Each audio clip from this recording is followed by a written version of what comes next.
ಯೋಗ ಅಂದ್ರೆ ಬರೀ ಮೈಕೈ ಬಗ್ಗಿಸುವ ಆಸನಗಳು ಅಂತ ಅನ್ಕೊಂಡಿದ್ದೀರಾ? ಖಂಡಿತ ಇಲ್ಲ.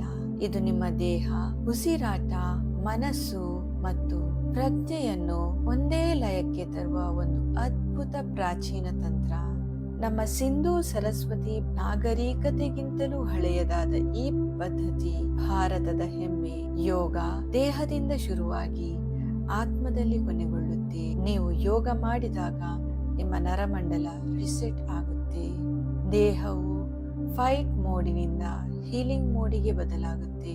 ನಮ್ಮ ದೇಹದಲ್ಲಿರೋ 72,000 ನಾಡಿಗಳಲ್ಲಿ ಪ್ರಾಣ ಸಂಚರಿಸಿದಾಗ ರೋಗ ನಿರೋಧಕ ಶಕ್ತಿ 7 ಪಟ್ಟು ಹೆಚ್ಚುತ್ತೆ ಮತ್ತು ಒತ್ತಡ ಮಾಯವಾಗುತ್ತೆ. ಆದಿಯೋಗಿ ಶಿವನಿಂದ ಬಂದ ಈ ಜ್ಞಾನ ನಿಮ್ಮನ್ನು ಒಳಗಿನಿಂದ ಅಪ್ಗ್ರೇಡ್ ಮಾಡುತ್ತೆ. ಹಿಂದೆ ಯೋಗ ಶುರು ಮಾಡಿ ಬದಲಾವಣೆ ನೋಡಿ.